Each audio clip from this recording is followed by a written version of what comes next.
Assalamualaikum warahmatullahi wabarakatuh. Di sini kami dari kelompok 4 akan menjelaskan analisis pasar untuk perdagangan secara elektronik. Selanjutnya adalah perkenalan dari masing-masing anggota kelompok kami. Bisa di next. Yang pertama adalah saya sendiri, Miftahul Zahra Sofrina dengan NIM 1908 10 10 10 73. Selanjutnya adalah Regita Mahaswari Cahyono dengan NIM 1908 10 10 10 82, Devi Agustia Fernanda 1908 10 10 10 83, dan Afifah Devika Diana 1908 10 10 10 11 18. Next. Yang pertama adalah pengertian dari analisis pasar online. Next. Analisis pasar ditujukan untuk mengetahui berapa besar pasar yang akan dimasuki, struktur pasar, dan peluang pasar yang ada, prospek pasar di masa yang akan datang, serta bagaimana strategi pemasaran yang harus dilakukan. Analisis pasar di sini adalah suatu kegiatan atau suatu survei sebelum memasuki pasar. Next.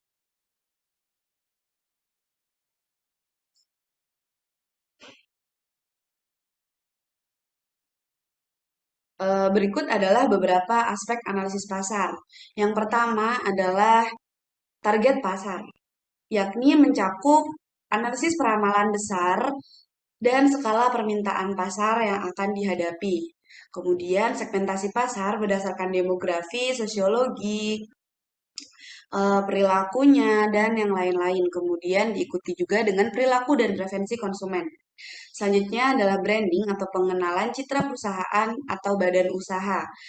Branding ini biasanya dimulai dengan eh, dari pemilihan warna logo yang akan digunakan, kemudian juga cara komunikasi dengan customernya, kemudian juga dari eh, bahkan untuk font yang digunakan dalam logonya itu akan menceritakan atau menggambarkan citra dari sebuah perusahaan atau badan usaha itu. Dan kemudian dari branding ini akan disesuaikan dengan target pasarnya. Nah, ini tuh biasanya kalau untuk menggait konsumen dengan kelas menengah ke atas atau memang ditujukan untuk kelas atas itu biasanya menggunakan font yang lebih elegan dan desain yang lebih simpel. Namun apabila ditujukan untuk semua kalangan itu biasanya menggunakan font yang lebih santai dan menggunakan warna yang lebih warna-warni atau lebih menarik perhatian.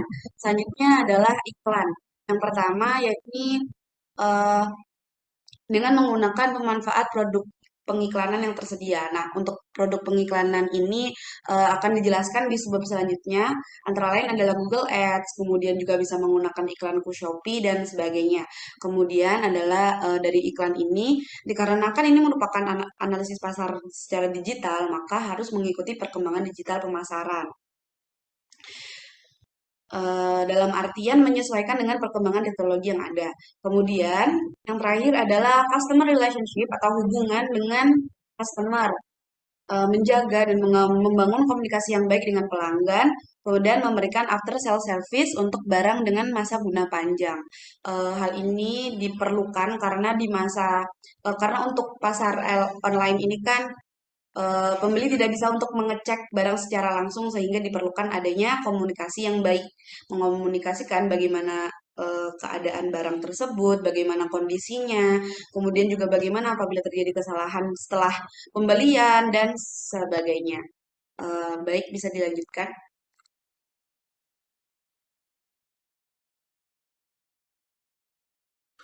Baik, untuk selanjutnya adalah jenis-jenis e-commerce. Next. E-commerce atau yang biasa disebut dengan perdagangan elektronik adalah aktivitas yang mendukung penjualan maupun pembelian secara elektronik.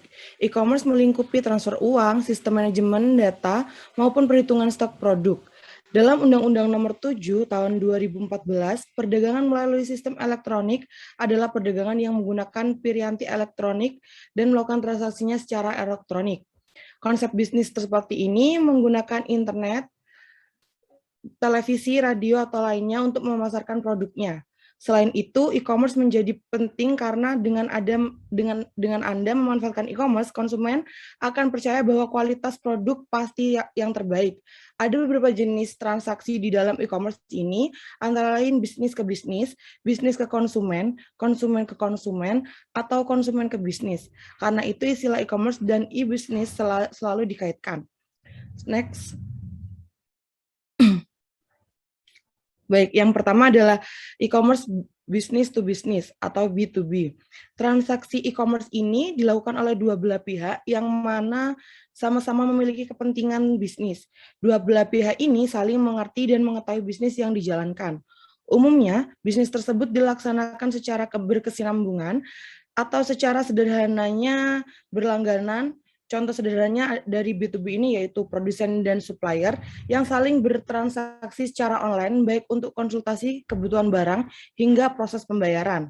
Kemudian yang kedua ada e-commerce business to consumer atau B2C.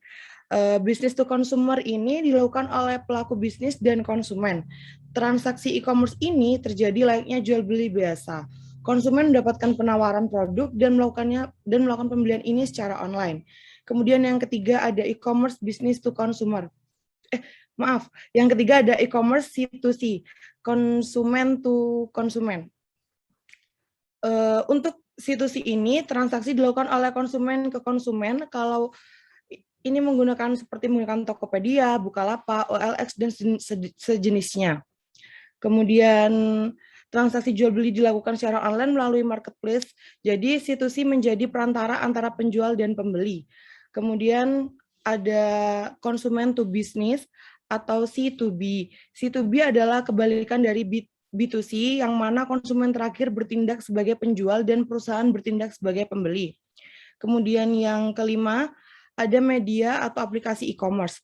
Seperti yang dijelaskan dalam pengertian e-commerce tersebut, transaksi bisnis ini bergantung pada sejumlah aplikasi dan media online lainnya, misalnya katalog, email, shopping carts, service ADI, dan file transfer protokol. Hal ini tentunya melibatkan kegiatan B2B.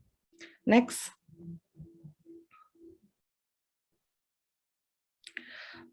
Contoh e-commerce di Indonesia. Sebenarnya e-commerce ini sudah berlangsung sejak lama dan berikut adalah beberapa contohnya. Yang pertama ada jual beli online di marketplace. Transaksi jual beli online di marketplace lokal sudah sangat marak saat ini. Beberapa marketplace terkenal di Indonesia seperti Bukalapak, Tokopedia, Blibli.com, Kaskus.co.id, Traveloka, dan lain sebagainya. Kemudian ada internet banking dan SMS banking. Transaksi pembayaran melalui internet dan jaringan telekomunikasi juga merupakan bagian yang tak terpisahkan dari kegiatan e-commerce. Kemudian yang ketiga ada TV kabel dan internet provider. Berlangganan TV kabel dan internet juga merupakan salah satu bentuk e-commerce yang sudah cukup lama berlangsung di Indonesia. Beberapa perusahaan yang ada di bisnis TV kabel dan internet provider, diantaranya ada Indovision, Big TV, IndiHome, My Republic, dan First Media. Next.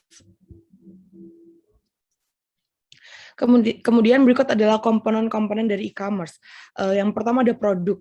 E-commerce mendukung penjualan berbagai jenis produk, mulai dari produk fisik hingga produk digital. Contoh dari produk digital ini ada e-book, membership, software, musik, dan lain sebagainya. Kemudian untuk produk fisik seperti buku, pakaian, gadget, makanan, dan lain sebagainya. Kemudian yang kedua, tempat menjual produk. Kegiatan e-commerce dilakukan di internet, maka dibutuhkan domain dan hosting untuk membuat website sebagai media pemasaran. Yang ketiga ada cara menerima pesanan.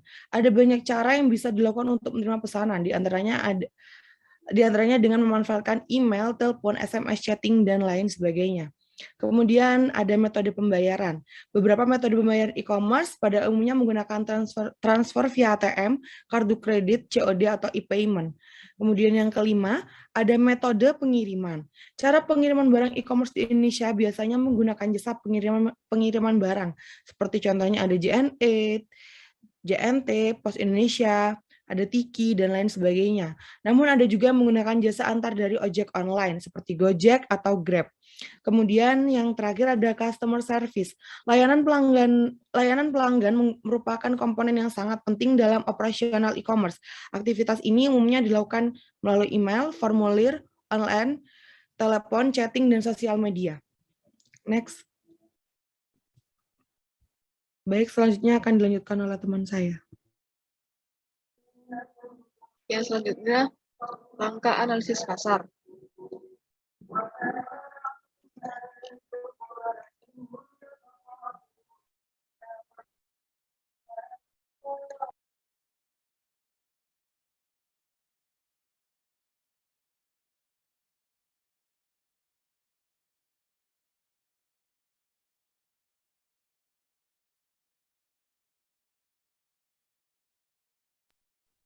Baik, analisis pasar merupakan memahami pelanggan adalah kunci kesuksesan untuk setiap bisnis startup. Salah satu caranya adalah dengan menggunakan analisis pasar. Dalam menganalisis aspek pasar dan pemasaran, beberapa hal yang diperhatikan adalah kedudukan produk dalam pasar saat ini, komposisi dan perkembangan permintaan produk dan kemungkinan persaingan. Menurut Kotler tahun 2000 mengemukakan bahwa untuk memasuki pasar harus memperkirakan pasar potensial agar sumber daya yang dimiliki dapat dimanfaatkan secara efektif. Pasar potensial adalah sejumlah konsumen yang mempunyai kadar minat tertentu pada tawaran tertentu.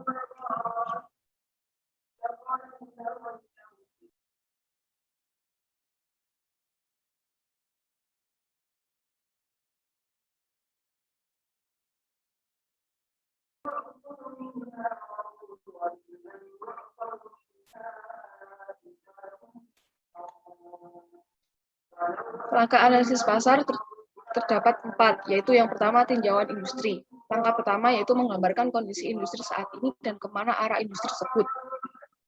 Di sini kita akan mendiskusikan arah dan tujuan bisnis yang kita jalani. Di langkah awal ini kita akan membahas metrik industri utama seperti ukuran, tren, dan pertumbuhan dari bisnis yang akan dilakukan. Yang kedua yaitu target pasar.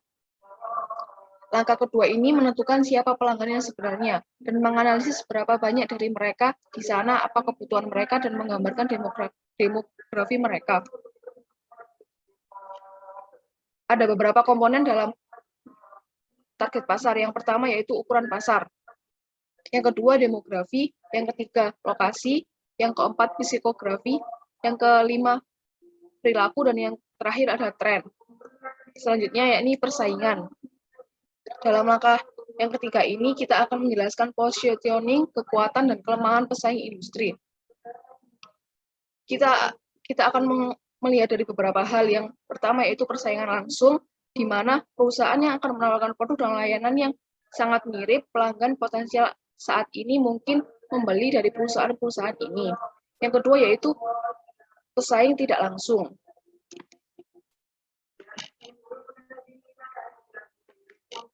Terus yang ketiga yaitu bagaimana Anda berbeda, dan keempat adalah hambatan. Yang selanjutnya yaitu persaingan. Yang selanjutnya adalah harga dan perkiraan. Harga akan membantu menentukan bagaimana memposisikan perusahaan di pasar, dan perkiraan akan menunjukkan porsi pasar yang diharapkan.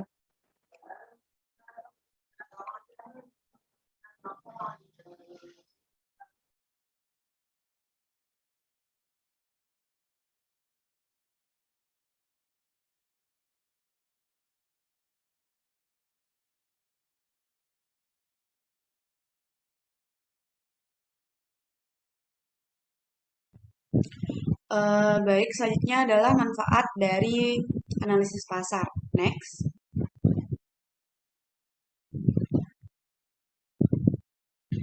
Yang pertama adalah dengan melakukan analisis pasar, perolehan keuntungan akan lebih cepat untuk didapatkan karena dari analisis pasar ini kita akan mengetahui bagaimana tadi sudah dijelaskan di awal ya, bagaimana terkait peramalan dan skala dari besar permintaan yang akan kita hadapi, kemudian dan bagaimana kemudian kita menyikapinya. Kemudian dengan melakukan analisis pasar kita juga meminimalisir resiko. Karena dengan sebagaimana telah dijelaskan di langkah analisis pasar tadi, kita juga melakukan positioning atau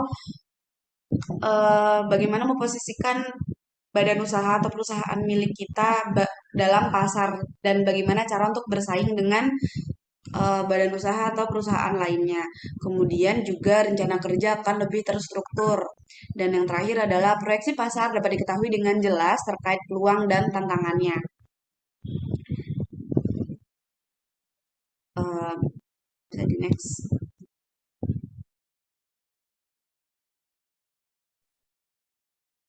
Selanjutnya saya akan menjelaskan lokasi dan bisnis model perdagangan online. Next. Menurut Coulter tahun 2009, Blitz merupakan segala sesuatu yang menunjukkan berbagai kegiatan bisnis untuk membuat produk agar mudah diperoleh oleh pelanggan dan selalu tersedia bagi pelanggan. Ketepatan pemilihan lokasi merupakan salah satu faktor yang menentukan kesuksesan sebuah usaha. Lokasi bisnis yang tepat diharapkan dapat memenuhi harapan pengusaha untuk menarik konsumen dalam rangka mendapatkan keuntungan. Dan sebaliknya, kesalahan dalam pemilihan lokasi akan menghambat kinerja bisnis dan secara otomatis keuntungan maksimal tidak akan dapat dirasakan oleh pengusaha tersebut. Next.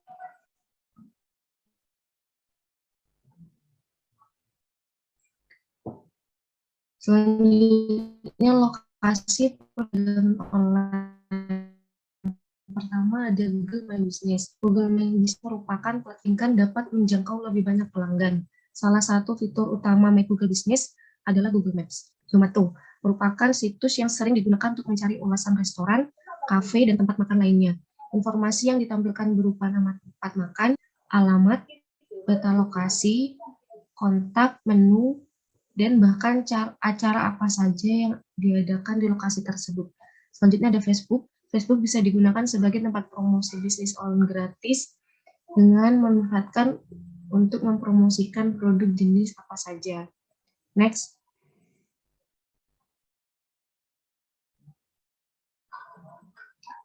Link to Business.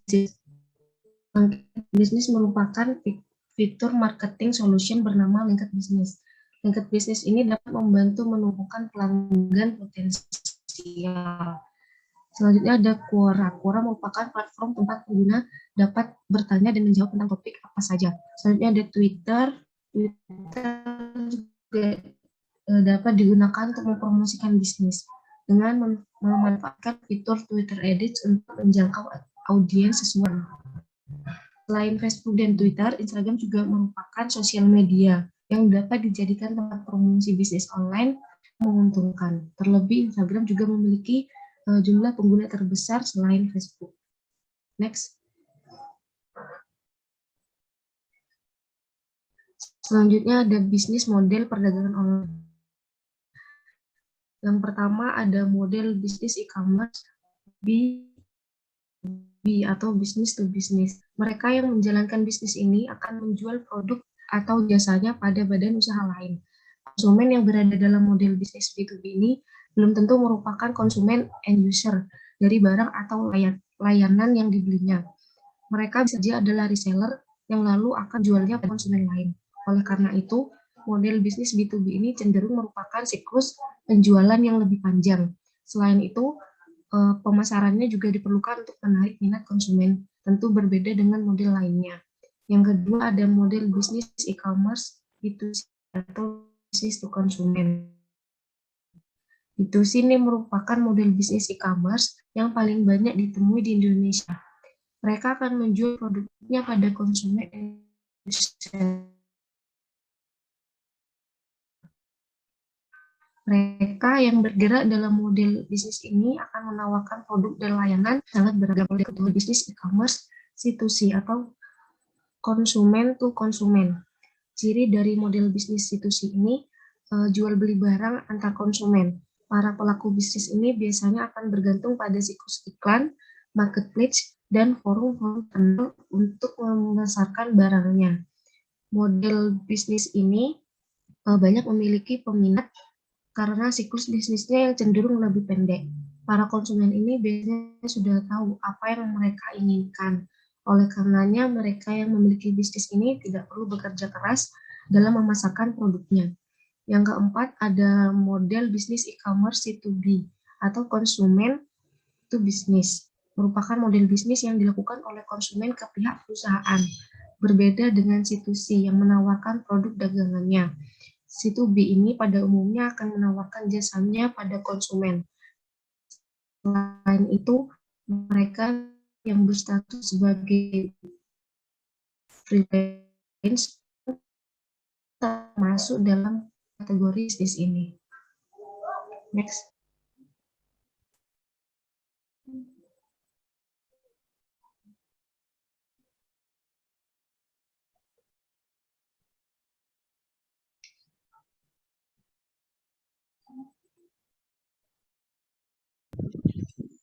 Baik, sekian presentasi dari kami dari kelompok 4. Terima kasih. Assalamualaikum warahmatullahi wabarakatuh.